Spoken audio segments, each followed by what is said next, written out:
What's up, everyone? It's your boy Nick P. And it's your boy Rev Kev here to inform, engage, and inspire. And if you came to do that, then I guess we preaching to the choir. And we want to welcome you to the How to Be an Anti-Racist Book Club. I'm your co-host, Nick P, and that's my co-host, Rev Kev. And we want to thank you so much for another episode. But first, we want to make sure that you feel welcome. If you want to share your comments, make sure that you hit that like button, the love button, share those comments, hit the share button so that other people can tune in to this conversation. Today we have some amazing special guests with us, and we want to thank them so much for being here. But first, we want to thank you so much, Danielle Littlefield, for visiting us all the way from Rusk College, a distinguished professor of English at Rusk College. And Rev Kev, you want to introduce our amazing second guest? And then we have the amazing Elizabeth Henry, chaplain over at Millsaps College here in Jackson, Mississippi.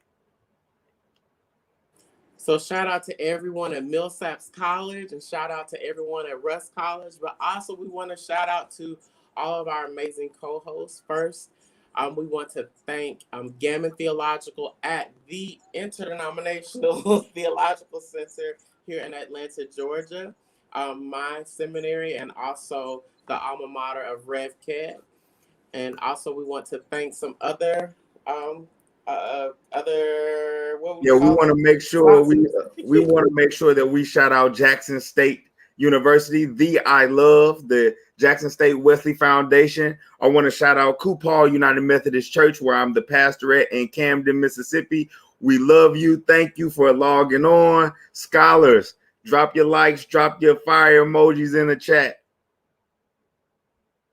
And we also want to thank everyone at St. Luke United Methodist Church, which is my home church, where the pastor, Reverend Luther B. Felder, is pastor. He's my pastor, spiritual father, mentor, and also a mentor for Rev Kev. So he's been a blessing to so many people, future leaders and leaders of today. So we want to thank you so much, all of our sponsors and also our co-facilitators in the discussion today for joining us.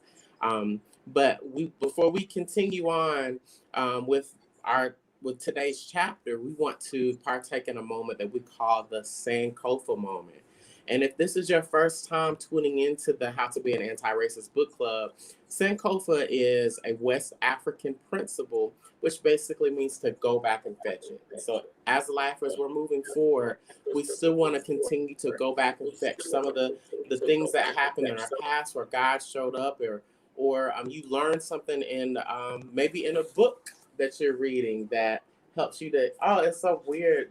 This feels so weird when you're doing it on camera doing this. But maybe there's a book that you're reading that has offered you some wisdom that you want to take with you. So what we're going to do is we're going to go through all the chapters leading up to today's chapter, which is what chapter number is it? 17? 17. So we're going to go through 1 through 16, and Rev Kev is going to take it away for us. All right, so our Sankofa moment, we're about to go back and get it. Whether you have read the book or not, this is a quick highlight of what chapters 1 through 16 have been talking about. So number 1, chapter 1, it starts with definitions. This is important because this is where the author lays down the foundation for how he will actually be defining racism. Whether you agree with it or not, this is where he's laying the foundation for how we can understand it. And he defines racist as one who is supporting a racist policy through their actions or inactions or expressing a racist idea. And then he says an anti-racist is one who is supporting an anti-racist policy through their actions or expressing an anti-racist idea. Chapter number 2 deals with dual consciousness. And this is pulling from W.E.B. Du Bois's double consciousness, but he actually breaks this down in 3 ways. He first talks about the assimilationist. This is more of what he considers a progressive racist, one who is expressing racist ideas that a racial group is inferior because the other group just needs to be culturally developed and more like them. And then he has what he kind of considers more conservative races, which is a segregationist, which believe that there is a forever superior and inferior race. And then he has the anti-races, which sees and values all cultures equally and equitably. Chapter 3 goes into power, because we can't talk about race without talking about power. And he talks about power being a construct of collected or merged differences that we kind of live through in our day-to-day lives. Chapter 4 talks about the biology, and the biology that we can see in racist thoughts and ideas, like you're inferior because you were born black, so your brain is considered lesser, or things like that. So he talks about the biology racism that we experience and that we have to acknowledge. Chapter 5 deals with ethnicity, and he talks about ethnic racism. And he defines this as a powerful collection of racist policies that lead to inequity between racialized groups and are sustained by racist ideas about racialized ethnic groups. Chapter 6, we get into the body, and this is very important. We get into the body and how he talks about body racism, and one who is perceiving certain racialized bodies as more animalistic or violent than others. So he talks about that body racism. Chapter 7 deals with culture, and he talks about cultural races being one who is creating a cultural standard and imposing that cultural hierarchy among other racial groups. So that kind of goes back into the power dynamic that he talked about in chapter 3. Chapter 8 deals with behavior, and he talks about behavioral races, one who is making individuals responsible for the perceived behavior of racial groups and making racial groups responsible for the behavior of individuals. So you see something going on, you're blaming all black people for it, and then you see one black person and you say, he talks about behavioral racism in that way. Chapter 9 deals with color, and he talks about colorism, and he defines it as a powerful collection of racist policies that lead to inequity between light and dark people, supported by racist ideas about light and dark. And so if you ever have called somebody fair skin in your life, just go look up where the origin of that term, and then you can kind of get an idea of what colorism is. Chapter 10 deals with whiteness. And this is where in our book study, you might agree, you might not agree, but we appreciate the author kind of sharing the author's perspective. But he talks about whiteness, and he talks about anti-white racists. And he defined this as one who is classifying people of European descent as biologically, culturally, or behaviorally inferior, or conflating the entire race of white people with racist power. And in this chapter, he kind of deals with the difference between power and privilege. Chapter 11 was one of those other chapters that, you might not agree with how he's defining the term, but you can still draw the insights from it. He talked about blackness, and he talked about racism when it comes to being black. And he talks about this illusionary idea that disempowers black people by saying black people can't be racist, and because black people don't have power. And so that was one of those things where some people might just define that as prejudice, but that was one of those things that it provided great dialogue either way. After dealing with whiteness and blackness, we go down to chapter 12, and he talks about class, and he talks about class races. One who is racializing classes, supporting policies of racial capitalism against those race classes, and justifying them by racist ideas about those race class policies. Chapter 13 deals with space and spatial racism, a powerful collection of racist policies that lead to resource inequity between racialized groups, or elimination of certain racialized spaces, which are sustained by racist ideas about racist spaces. So because we have the history of racism in this country, one of those racialized spaces could be considered HBCUs. When we talk about black spaces, We have to create those spaces because they weren't inherently here, but because we don't want to address the racism, then we say either do away with it or fund it or just come over here and adopt this culture. And then that kind of buys into the cultural and behavioral racism that he also defined. Chapter 14 deals with gender, another dope chapter. And he calls gender racism a powerful collection of racist policies that lead to inequity between race genders and are sustained by racist ideas. Chapter 15 goes perfect with chapter 14 because it deals with sexuality. And he talks about queer racism, a powerful collection of racist policies that lead to inequity between race, sex, sexualities, and are sustained by racist ideas about race sexualities. Chapter 16 dealt with failure. And this chapter, he talked about we will continue to fail as long as we continue to make strong individuals and we don't also create strong policies that create equity, access, and opportunity. He talks about an activist in this chapter, and he defines an activist as one who has a record of power or policy change. And then, which brings us to chapter 17, where we are right now: success, success, success. So that's where we are, the Sankofa moment 1 through 16. And now chapter 17, success. Woo! Thank you so much, brother. Thank you so much. I always admire your ability to just succinctly just breeze through all the chapters so easily. But this chapter for me was extremely humbling because it really challenged uh, what how we define what the work of anti-racism is, like what it looks like day to day. Sometimes we can get consumed and get passionate about the matter, and we can still close our the door of opportunity of being successful and being fruitful in our anti-racism um, by not being very intentional in our approach. And so he really humbled me, especially because I can tend to be like how he first described himself when he left Temple University, when he finished his PhD at Temple University.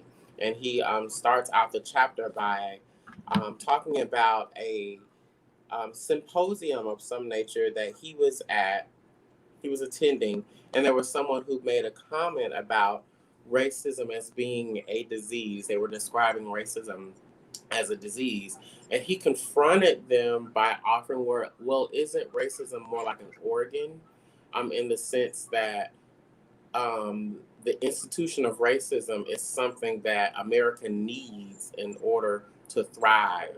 The the way that it has been built, this capitalistic, hegemonic system based upon class and me getting what I want in order to, make it to the top of the ladder.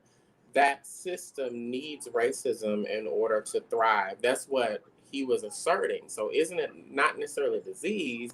It's more an organ. Our system needs it. That's what he was asserting.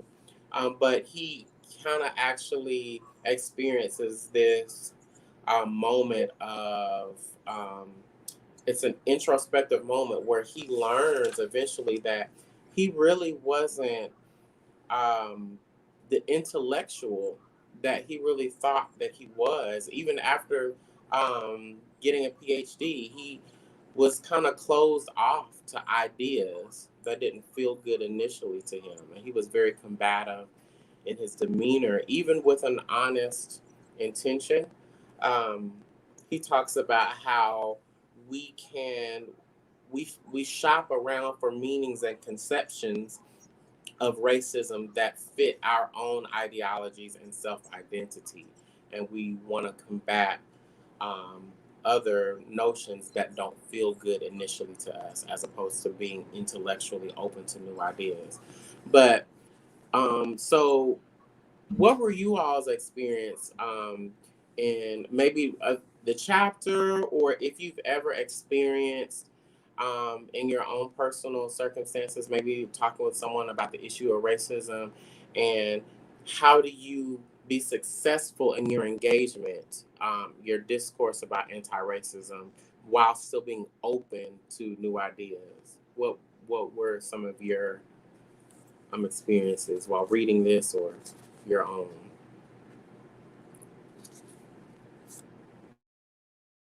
Unmute, little Phil. Am I jumping in first? Okay. I want to say first, I guess, about this book. I don't want to use the language that I take issue with the way he describes things, because I feel like that language is too strong. I do want to say, however, that in my reading of some of the chapters, I haven't read all the chapters, but I've read a lot of them. Some of the ideas where, in my perception, he is expounding upon something that has done work already, an idea that already has done work, and dismantling our ideas and our understanding about how racism works. At some places where I perceive that he's expounding upon that idea, he seems to kind of describe the idea or the language as wrong or inadequate. Whereas really the language was adequate for what existed at the time, and it dismantled things that allowed him to bring this language into play now. So for instance, I'm first thinking definitely about his descriptions of kind of how institutional words like institutional racism or systemic racism are wrong, as opposed to the description of racist policy. That was something, and that kind of reverberates throughout this chapter of success in terms of how he defines what is success for an anti-racist, or what means we've successfully established an anti-racist society. Some of the ideas that he says are wrong are ideas that were completely necessary for him to get to something that he thinks is more right. So for instance, when he says, and some of them just have to exist equally, right? I think to kind of, for me, to play into the idea that what works is binary approaches, right? That there is either this approach or that approach. And that when you know better, you do better, right? A phrase Black people really, really love. that comes directly from our church experience, right? When you know better, you do better. There's a line in the book where he also says that he uses terms sometimes like institutional or systemic racism, but now that he has better language, once we have better words, we use better words. But words aren't always better. They're different, and different with different audiences and different times and in different spaces. Words can be more correct and not do the job. And I think academic language is usually a perfect example of that. Sometimes the simplest language really kind of gets you much closer than when you try to be very exact with academic jargon. Sometimes it can get you further and further away from what it is you really intend to say. I don't know. That's kind of a lot, I think, leading in, because I have kind of all my thoughts about the book. And That's good. That's good, Doc. That's good. But the perfect example for me is the example that you actually started with at the lead in, is that this writer, because this was actually a writer, the writer who they were there to see, the scholar who they were there to see, that he was like, he couldn't wait to kind of question the scholar and say, well, instead of a disease, don't you think it's an organ? Well, those are kind of describing two specifically different things. I think usually when we describe racism as a disease, we're talking about how racism affects the person who believes racist ideas, right? Or perpetuates racist ideas, that this kind of spreads like a disease or lives within them like a disease, that it hurts those around them. And it usually also harms the person who believes these racist ideas in some way. So that's one thing. To describe racism as an organ describes how racism affects the larger society around us or how our society is designed or structured. Those are really two different concepts. So it's not really a correction of this other person's concept. It's just a different vantage point of looking at something. And I think that is something I noticed throughout the book, starting with definitions, which is where I always kind of came back to with every chapter that I read. Definitions are great, like they're wonderful. But you know, I am a student of Black vernacular. I teach Black vernacular. I study Black vernacular, and I write Black vernacular in my fiction. And one of the beautiful things that I've learned from studying Black vernacular is that, which is also a foundational theory in terms of language itself, which is that language is arbitrary, right? A word only means what it means if the two people discussing it in that moment, in that time, in that space agree that it means that. If you and I, if the four of us in this conversation say for the next 2 hours, green means red, then green means red for the next 2 hours because we agreed that it does, and we'll use it as such. I think he's absolutely right. You can't move forward if you aren't working with a solid definition of how you define a thing. But I think the danger in that sometimes can be that if a person doesn't agree with your definition of a specific term, then you've really lost them at the onset of a conversation, because you all can't use terms between each other because you don't agree on what those terms mean. So I think sometimes when he gets to kind of like, what is success, or how do we get to success? I think we define success in the same way. I don't think that's different. However, I think some of the terminology attempts to be very splitting hairs to the point that it's I don't want to say dogmatic almost, but I think that the sticking to the terms can get almost dogmatic, where if you don't speak the same exact language he's speaking, you can be saying the same thing that he's saying, but it may sound like you're saying it wrong because you're not using the agreed upon terminology and definitions. That's where you drop the mic right there, because you know that's that boom. That's good, Doc. That's good. Elizabeth, you have any thoughts on what you got from the chapter? Yeah. Oh my gosh. Yeah, this one was, I really liked this one a lot. And obviously my reading is coming from a very different perspective and experience. And so particularly the framing that you had of the initial kind of question of like, how do you approach these questions? And especially with people that may not, may have trouble when something that they hold dear, especially about the way that they view race and racism, is challenged. I'm very familiar with that. Shockingly, white people, I know it's a surprise to all of you that white people don't like it when you challenge their views of race and racism. So that's very interesting. And I really liked, I know this is kind of moving forward, but that I appreciated his transparency in that, and sharing about his own kind of like moment of feeling a little bit like, no, I don't like that.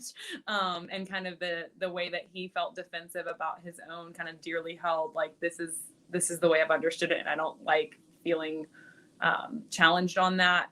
And eventually recognizing the need to be open to some of that new language and some of those new ways of framing things as there is new information, or recognizing that, like, I really liked when he talked about how, like, if I'm talking to somebody at my church or the guy at the gas station or whatever, that like I might have to change my language or talk about this differently to clarify it. And like you mentioned, Dr. Littlefield, about academic language that is like technically maybe the most accurate word might not actually be the most helpful in that particular conversation. That really resonated. And I liked later in the chapter when he starts talking about institutional racism and the history of that phrase, which I did not know that's where, I did not know the origins of that particular phrase. and really appreciated learning that. But talking about how institutional racism can sometimes become a crutch that keeps us from looking at and continuing to fight the specific racism and like getting to the source of like, but what's the source of the institutional racism, and like how do we call out the specific racist policies and the specific racist policy makers that we can continue to find the source of that racism, and the ways that he talked about how people across the spectrum can sort of come to the same conclusion that essentially racism, either it doesn't exist or that we can't see it, or like, what are you going to do? Because either we're in a post-racial society, or implicit bias isn't real, or that that they're so they're so invested in the system as kind of and this kind of unknowable thing that they don't necessarily focus on that.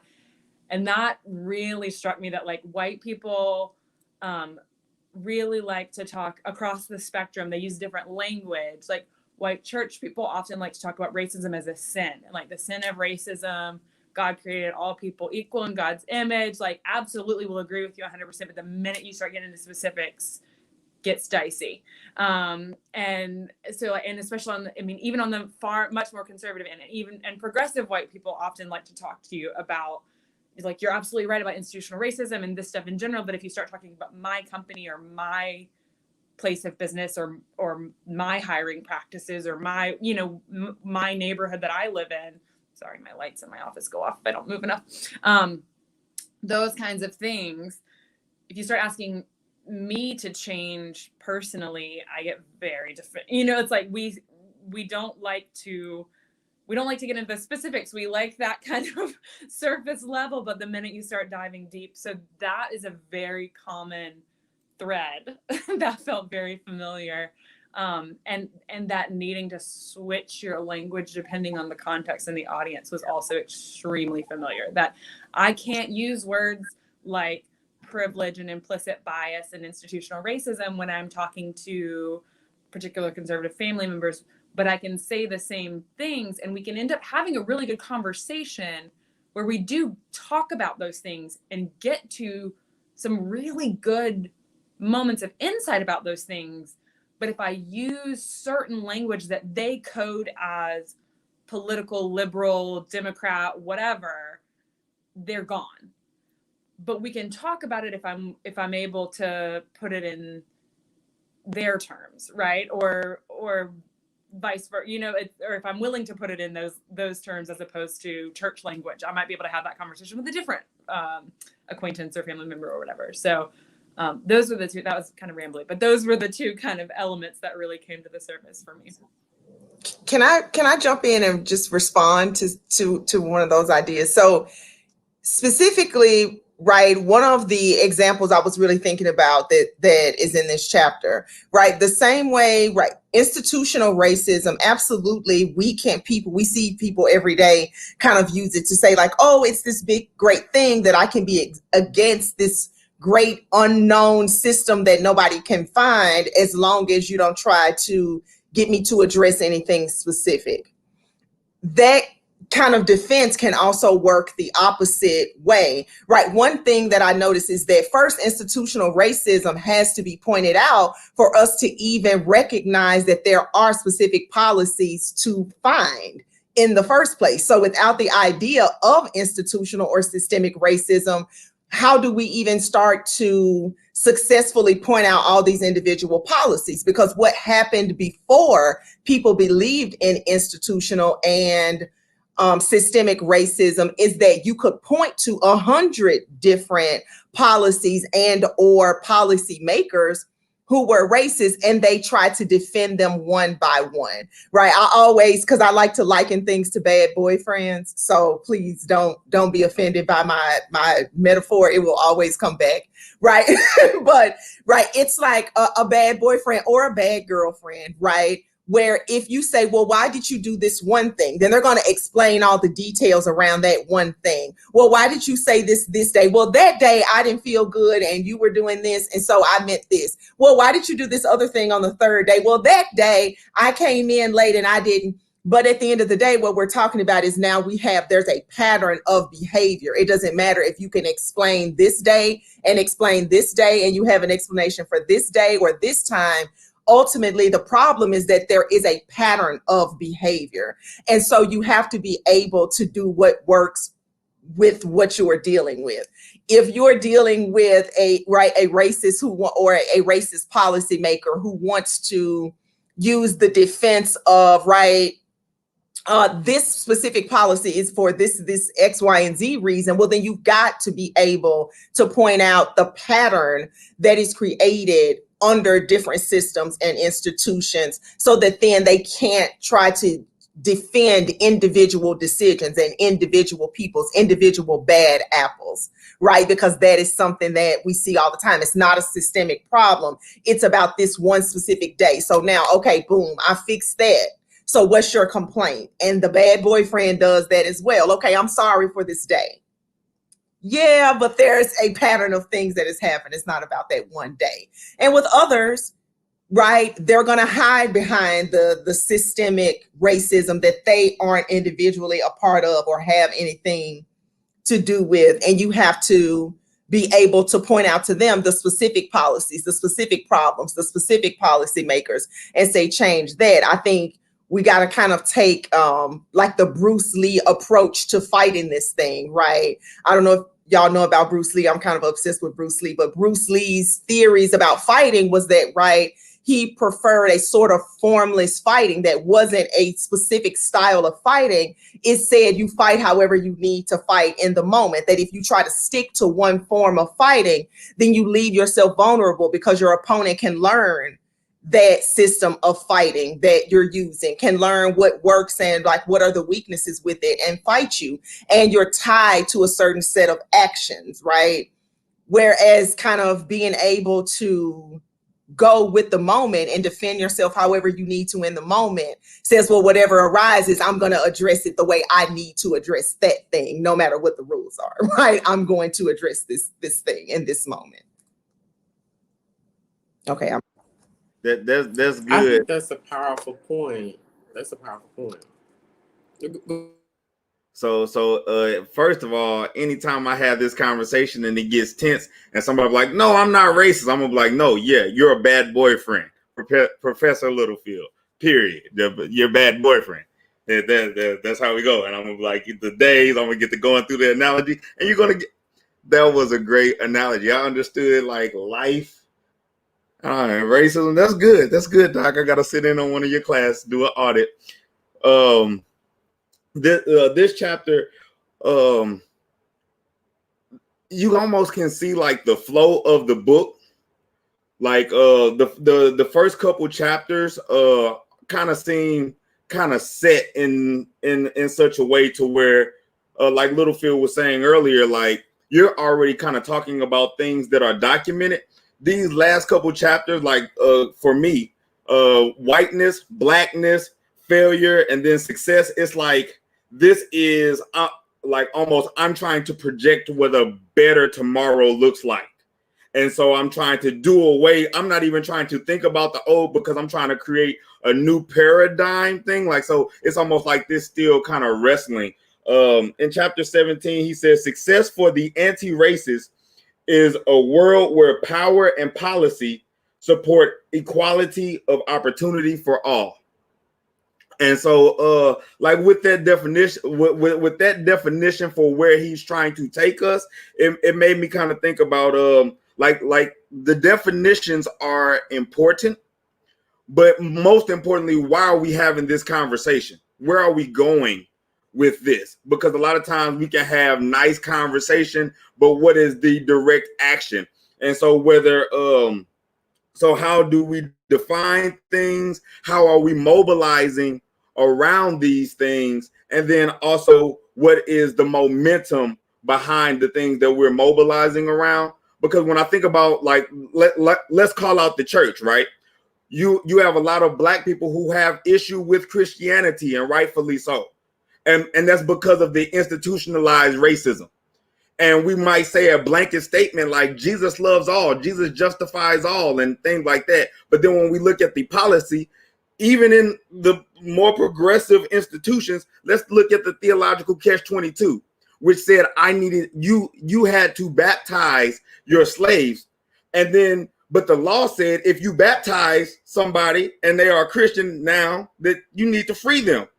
So the policy then changes and says your soul is free, but your body belongs to me. That's like, that's that whole, so we can talk to it on a personal level, but as soon as we get to like the institutional access, then these adjustments are getting made to where it's not equitable across the board. And then when somebody calls it out, then we say, well, that was way back then, it doesn't exist now, but it creates an unequitable playing field moving forth, and then it doesn't address any of the questions or lamenting that happened to bring us to that point.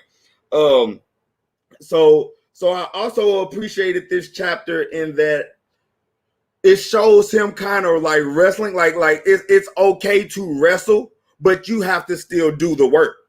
Like you have to be willing to get that pushback. Like not everybody is going to agree with it, but you have to still be able to do the work of racism. And in this particular context, it's like he's calling himself out. And because of this chapter, I understood the chapter on blackness better. Because I like that whole position, black people can't be racist because they don't have positions of power. Like, so that's prejudice, but it's not racist. I have that conversation a lot, right? But this chapter kind of almost spells out why he even had to say that chapter in the first place. Because it's like, so what do you do if we actually do have an equitable society and we do have power? Because I believe that we can have power. And so I'm trying to set up a structure that includes that before it's here type of thing. And so, but it's still something to wrestle with, because you can't just dismiss the other reality that we live in. And a Winston Churchill quote came to mind. He said, success is not final. Failure is not fatal. It is the courage to continue that counts. And so when thinking about scripture, like I always tie scripture in it, like in the book of Joshua, the children of Israel finally make it to the promised land. And while they're in the promised land, they get faced with the walls of Jericho. They still remember what their ancestors went through. They didn't just throw their ancestors away because they said, oh, y'all was lost in the wilderness for 42 years and all y'all died. They still had to honor the legacy that brought them to where they were, but then they still had to shape something else for the things that they were currently facing. And that's what this work of anti-racism calls us to do. Because where you might be good when it comes to cultural racism, right? You might not be addressing the gender racism, the sexuality racism, the spatialized racism, because it's happening on so many different levels and it can be overwhelming. And so how are we addressing this? Are we addressing it on a personal level, right? I'm just trying to find and define my voice. Are we addressing this on a communal level? Because when you start addressing it on a communal level, it's not about just what you feel or what you believe, and you have to start refining your voice to a degree, but you still have to keep that level of integrity and momentum. And then after you get that communal, like if you're not just working it on a communal level, you eventually have to get to that institutional level, because some of these things are brought on because of policies. We want these people to have this, and so we say these things about these people so they don't feel guilty about having it, and we can move forward. And so how are we addressing this work of racism? And so success is like what the quote was, you got to check yourself before you wreck yourself. Like he's checking himself at the door, or in this chapter. I don't necessarily agree with how like everything in it, or like, but in him laying out his process, I'm like, I can appreciate that vulnerability, because it's not to say that you have the answer. And I think that dialogues like this are good, because unity does not mean uniformity.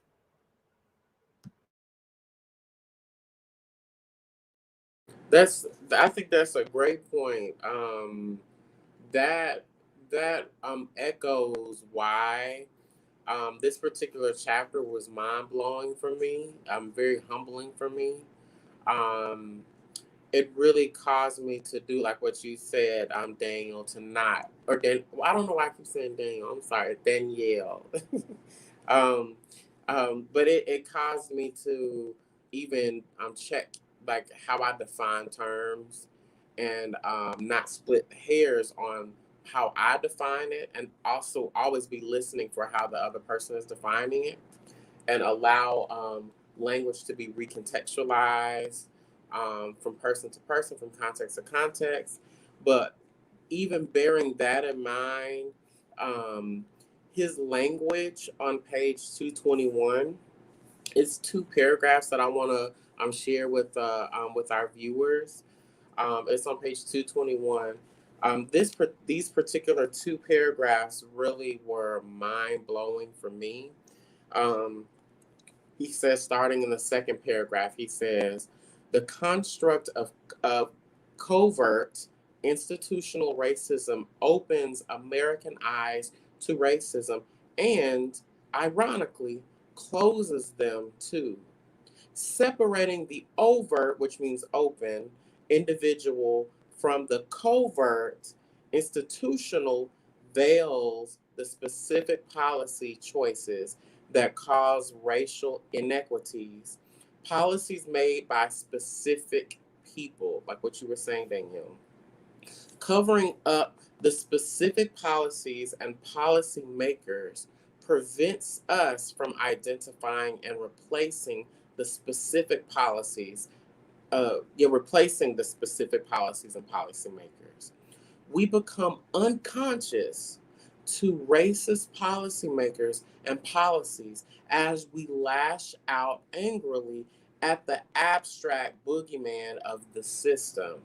He continues and he says, the perpetrators behind the 500 black babies dying each year in Birmingham because of the lack of proper food, shelter, and medical facilities were no less overt than the white terrorists who killed four black girls in Birmingham in a Birmingham church in 1964.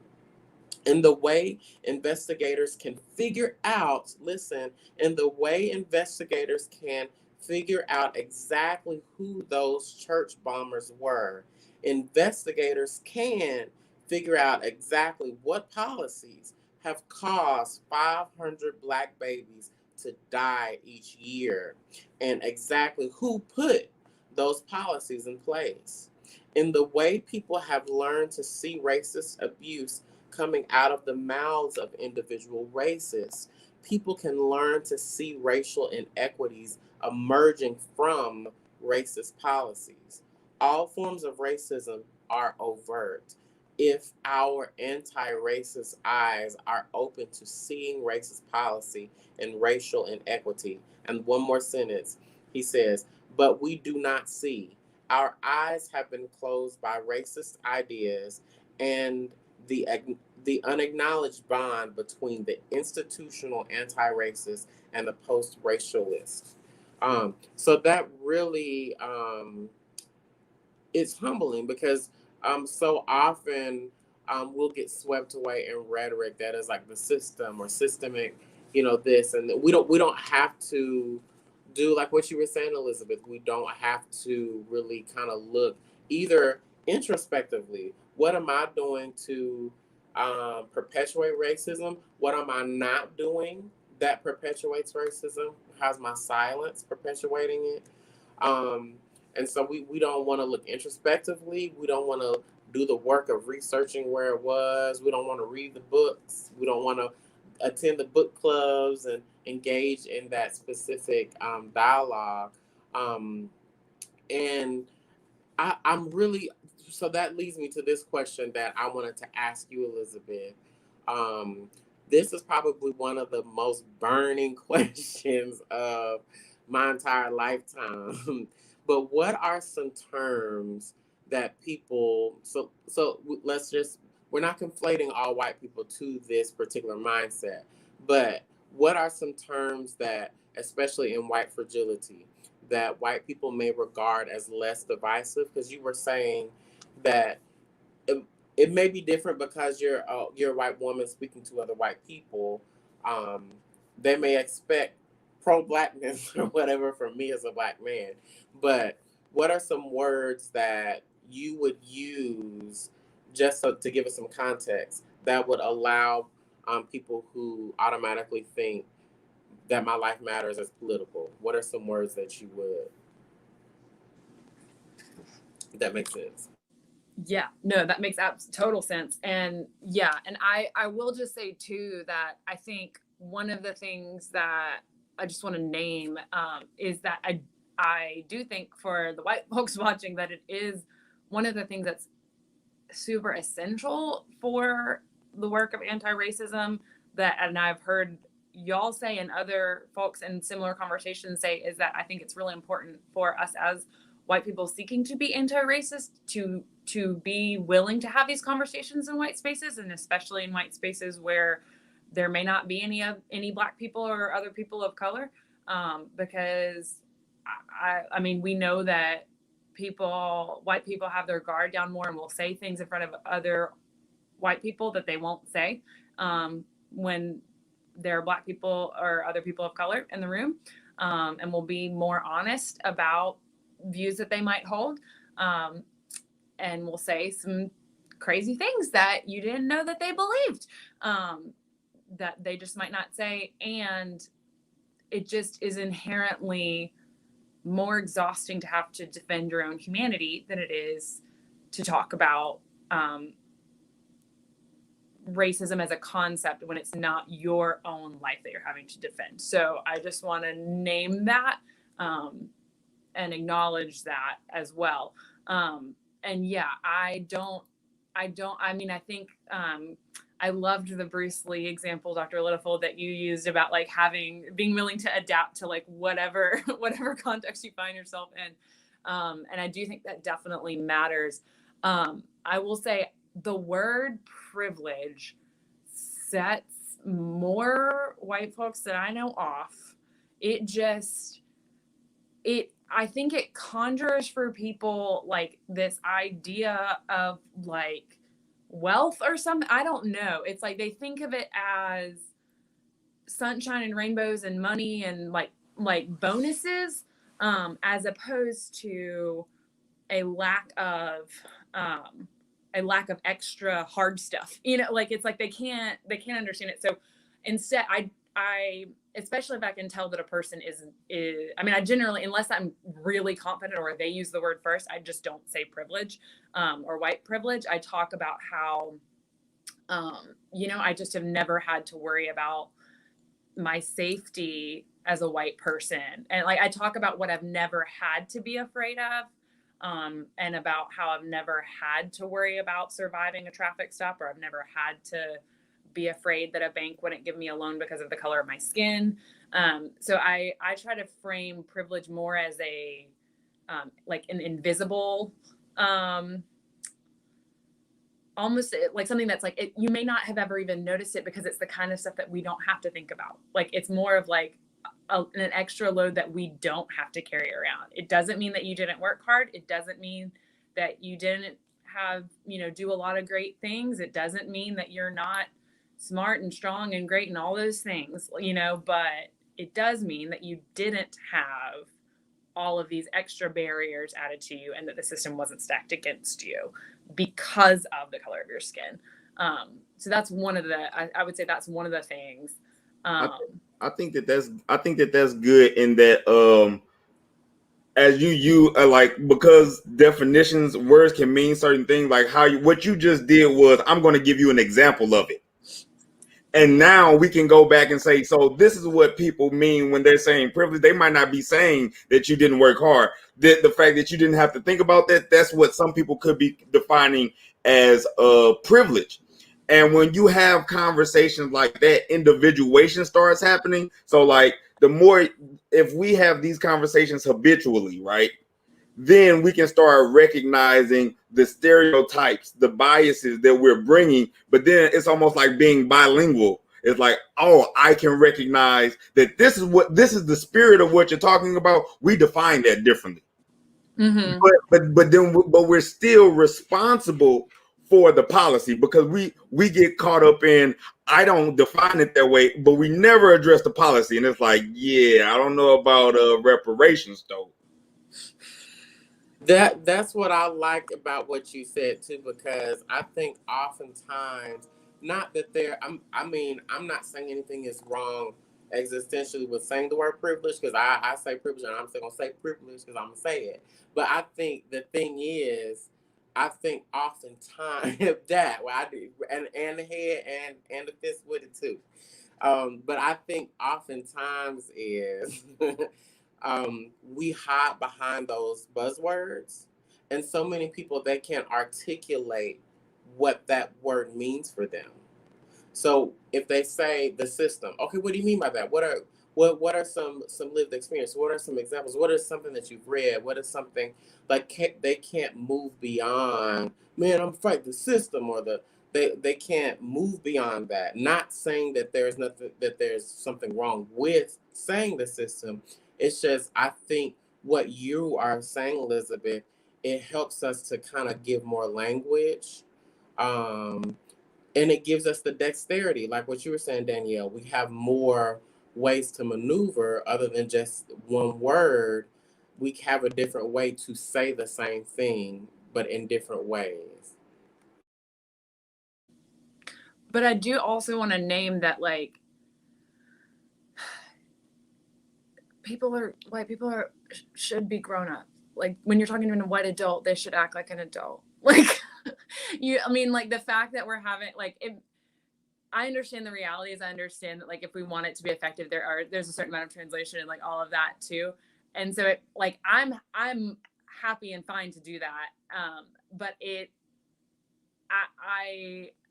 I think I like, sometimes I want to tread very carefully the line here of, like, I'm happy to share what has been effective in my experience. And like, if you have the bandwidth for that and the energy for that and want to do it, great. But also, like, I don't think it's the responsibility of people of color to be like, let me tend to your very delicate white feelings about my experience and you know what I mean? So I think I always struggle with that balance of, like, how best to navigate that and encourage people in that. So just for what that's worth as well. But it does seem to be helpful to just know that, like, a lot of times, especially, I mean, just the last few years, we know all of the polarization and the radicalization that has happened, that there's so many words that, like, the definition in and of itself has gotten so divorced from just, like, the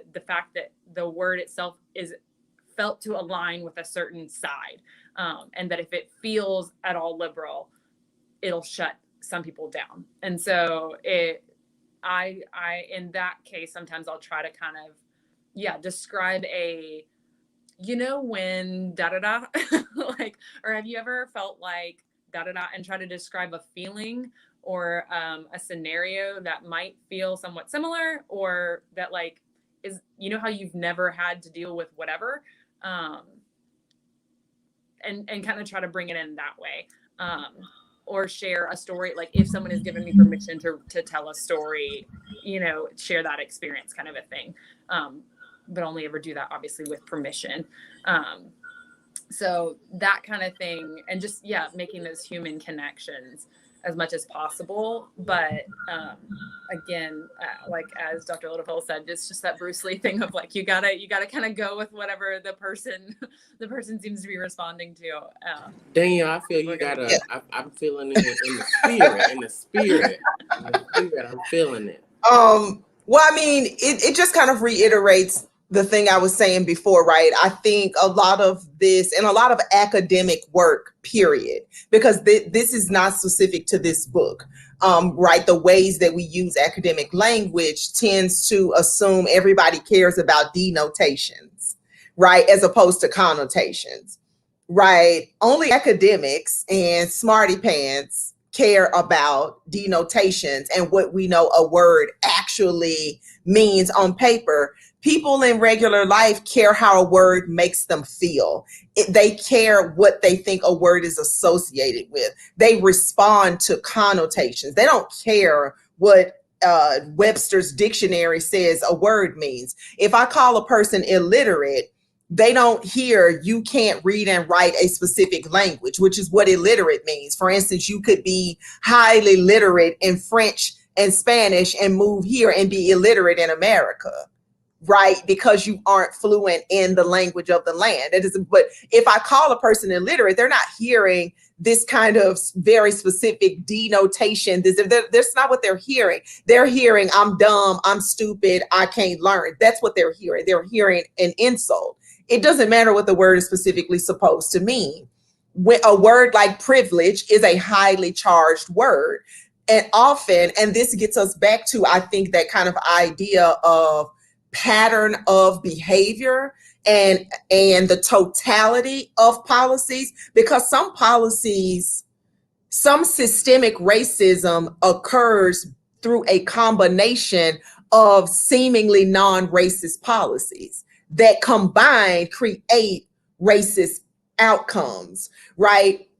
But it gets us back to that kind of thing of defending the individual. Often when I have been in situations where, and trust I have been, even I can say since I've been at Russ College, I had a student come to me one day, literally come to retrieve me and say, my professor, this was a white professor, just said to our class that white privilege isn't real. And this student was enraged.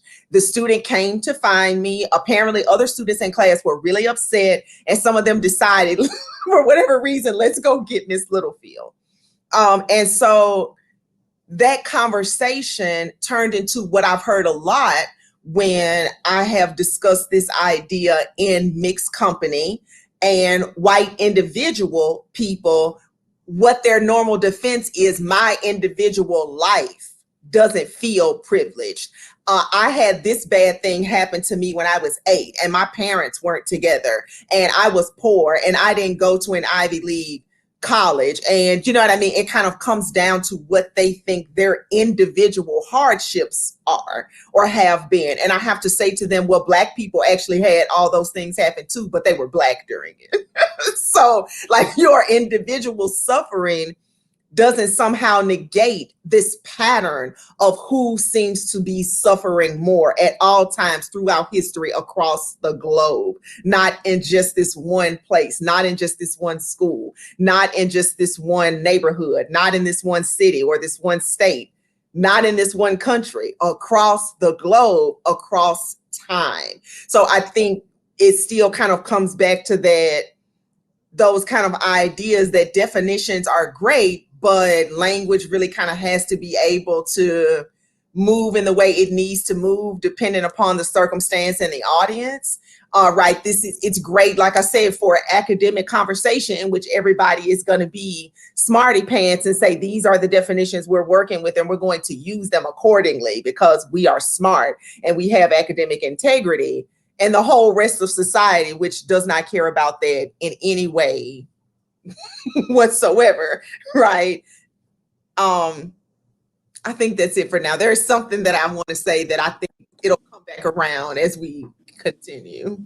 That made me think of one other thing too, and actually an example literally from today, of when you were saying that like sometimes it's helpful for people that like don't understand why, like when you're like, well, that was really racist, and they're like, what, like that I wasn't even thinking about that, like there was no Black, there's no even Black people involved. Like, how could that possibly be racist? Like an example from today, for example. So like in trying to help people understand, like it's the totality. Like I get that it literally never entered your mind in any way to exclude or harm any Black person or any person of color when you were doing this.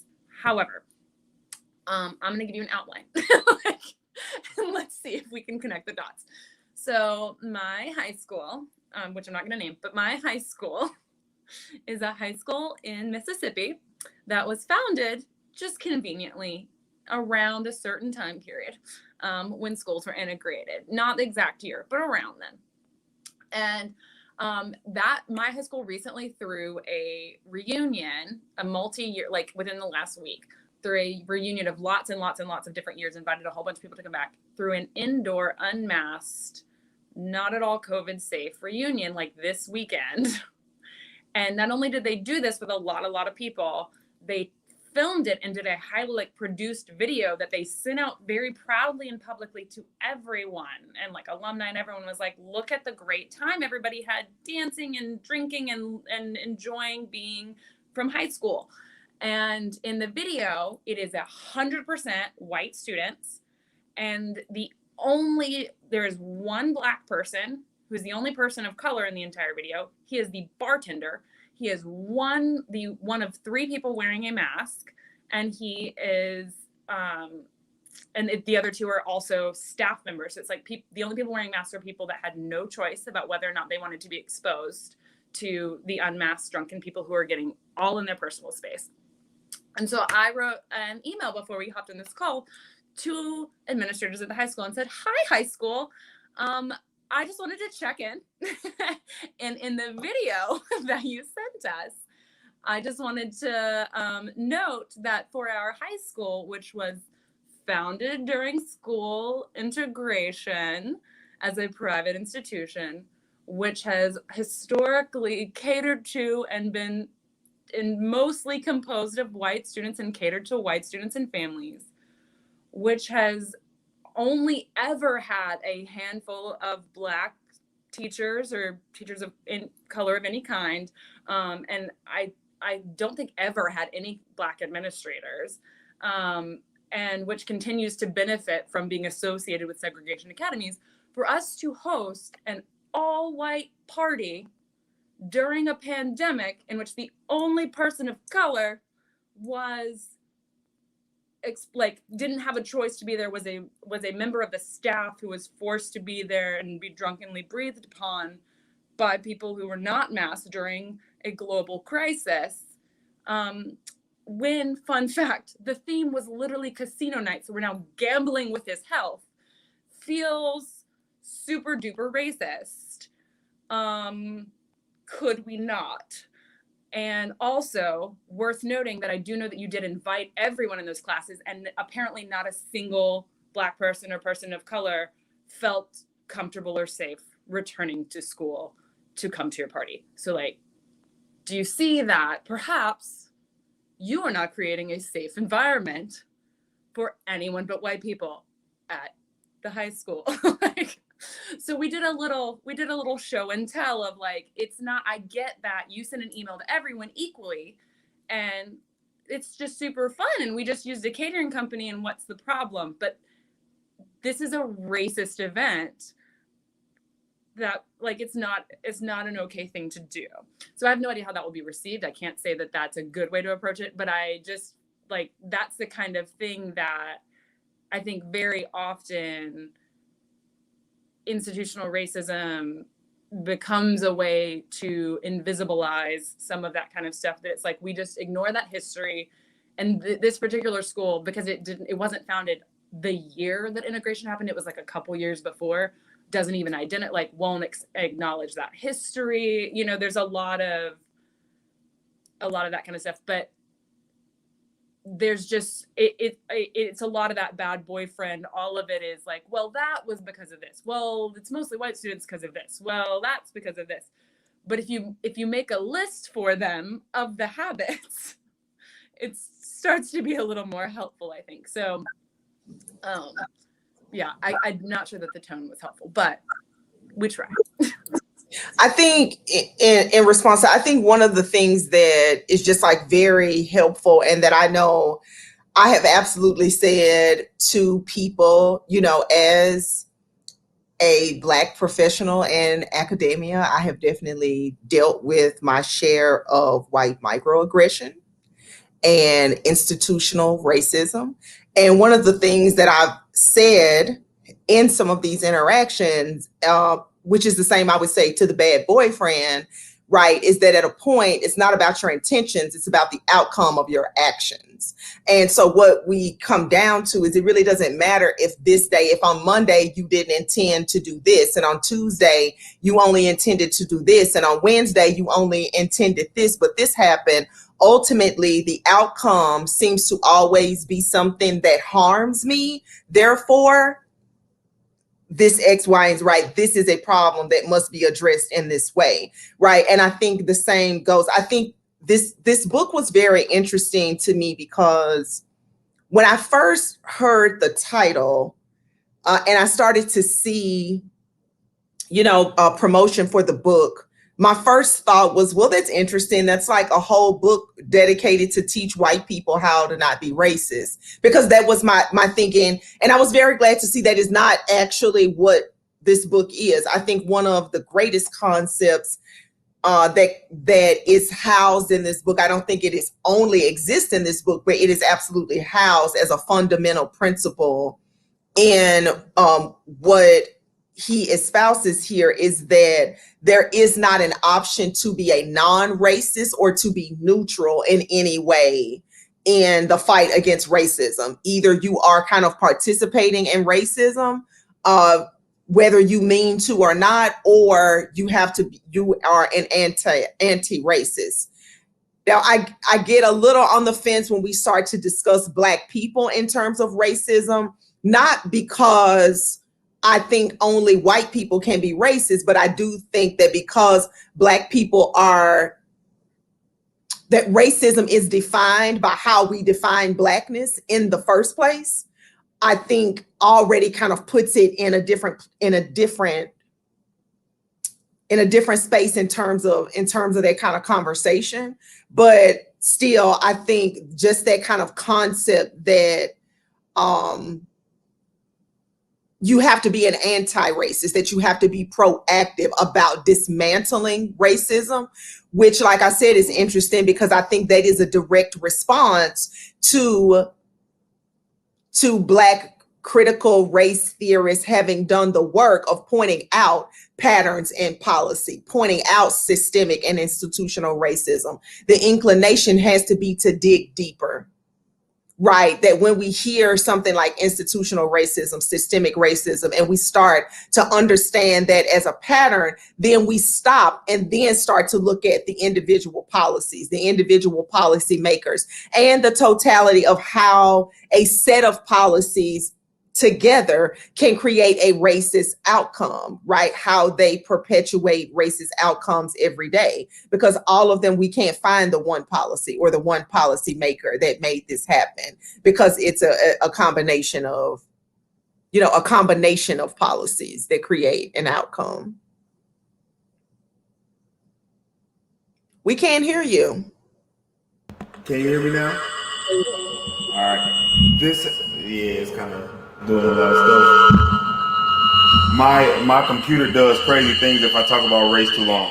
So I think you might have to take over, Nick. My computer's overwhelmed. Okay. Well, everyone, this conversation has been, it's always so hard to cram anti-racism dialogue into an hour, but I guess this is just the front door. So if you enjoyed tonight's conversation, please like, love, share. Also, reach out to Elizabeth and ask about Millsaps College. I'm sure she has a lot to share with you about her experiences. Also, Danielle Littlefield with her experiences as an English professor at Russ College, which is also an alma mater for Rev Kev. And if you feel that you're called to inspire through your passion for social justice, passion as an artist, a spoken word artist, a rapper, a dancer, a singer, a preacher, any gifts that you have, and you feel that you want to inspire others to be greater, to do greater, we want to go on that journey with you. We want to invite you to register for free for an event that we call Immersion, which is happening on May the 4th. And the registration, did I say, was free? Oh yeah, there's one more thing. It's free. So registration is free. You can go. We have it right under our comments. The link is right there. You can register right now, and we can be in dialogue with you. The event is designed to talk with you about your discernment, your journey. It doesn't matter if you view yourself in the box of ministry, if you will, but if you desire to inspire the world to just do better, we want to be in that conversation with you. So please register for immersion. It's May the 4th, and we want to kind of immerse with you in dialogue like this. And if you want to be an inspirer, this actually was a product of one of my class assignments, and this idea to talk about a problem, and to be a problem solver. um, I wanted to have dialogue about anti-racism, and this is how this is birthed. So maybe you want to use your ideas, your talents to be a prophetic problem solver in the world. Join us. But thank you so much, my amazing, brilliant co-host. He was having some computer issues. His computer is tripping right now. I don't know, man, what's going on with your computer not liking the conversation, man. We gotta see what's going on with your My computer, computer is a bad man. boyfriend. Yeah, your computer's being a bad boyfriend, man. So, we want you to like us on Instagram, on Facebook. It's at Gammon1883 on Instagram and on Facebook. We want you to also join us next Thursday, right here on the Gammon Theological Seminary Facebook page, at 7 p.m. Eastern Time, 6 p.m. Central Standard Time, for our last and final meeting for the How to Be an Anti-Racist Book Club. It's our last meeting, so you gotta show up and you gotta invite somebody. We're gonna have some more amazing guests that are gonna be joining us for our last book club. But we love you. Make sure that you have a great and safe weekend, and remember to be a product of anti-racism in your community. All right. Peace.